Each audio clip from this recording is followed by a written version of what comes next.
En medio de esta guerra de palabras y tumulto de opiniones, a menudo me decía a mí mismo, ¿qué se puede hacer? ¿Cuál de todos estos grupos tiene razón? ¿O están todos en error? Si uno de ellos es verdadero, ¿cuál es? ¿Y cómo podré saberlo?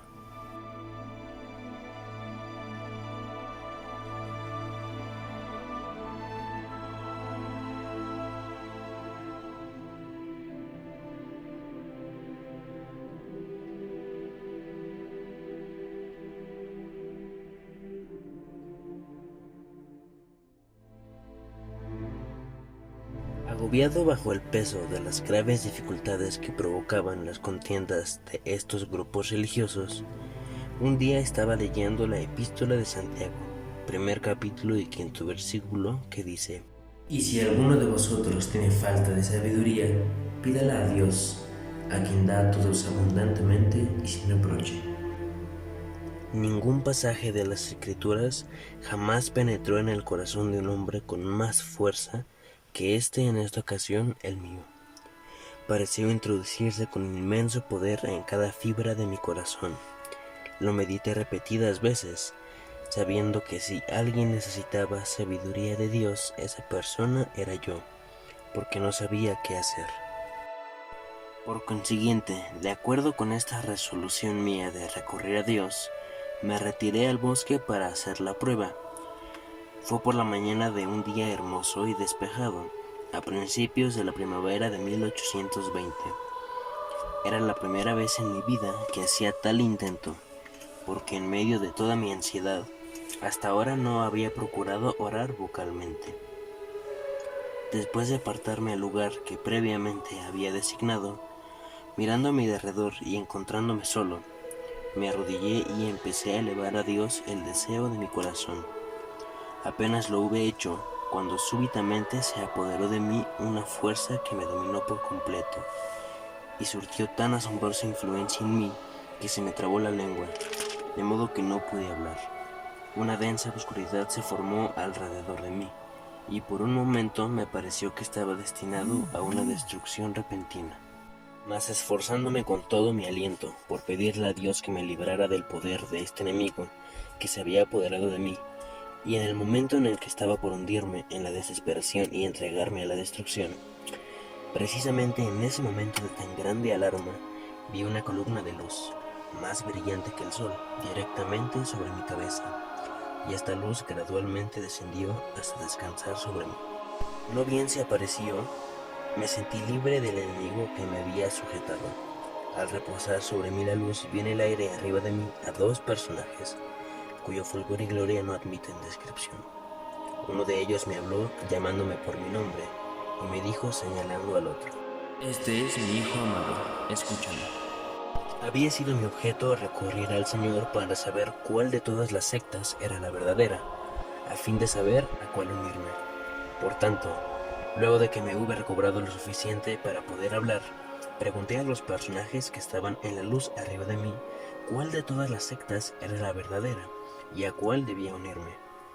Se me contestó que no debía unirme a ninguna, porque todas estaban en error, y el personaje que me habló dijo que todos sus credos eran una abominación a su vista, que todos aquellos profesores se habían pervertido, que con sus labios me honran, pero su corazón lejos está de mí. Enseñan como doctrinas los mandamientos de los hombres, teniendo apariencia de piedad, mas negando la eficacia de ella.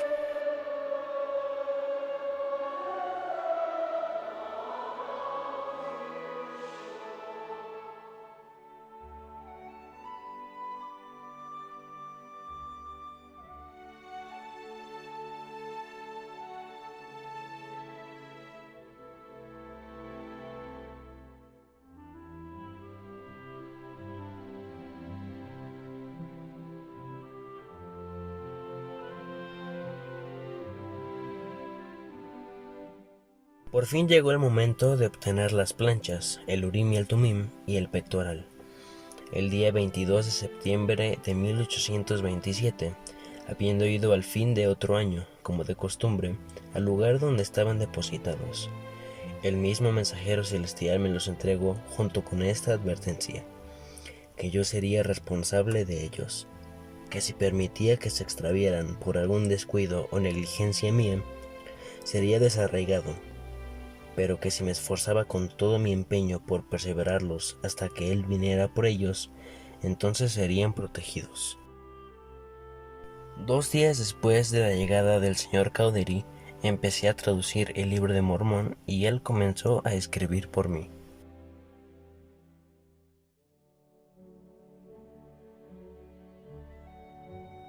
El mes siguiente, encontrándonos todavía realizando el trabajo de la traducción, nos retiramos al bosque en un cierto día para orar y preguntar al Señor acerca del bautismo para la remisión de los pecados, del cual vimos que se hablaba en la traducción de las planchas.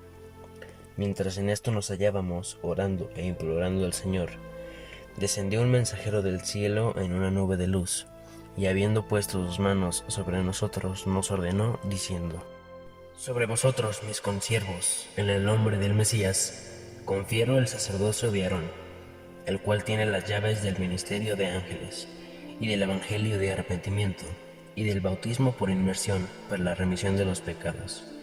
Y este sacerdocio nunca más será quitado de la tierra, hasta que los hijos de Leví de nuevo ofrezcan al Señor un sacrificio en rectitud.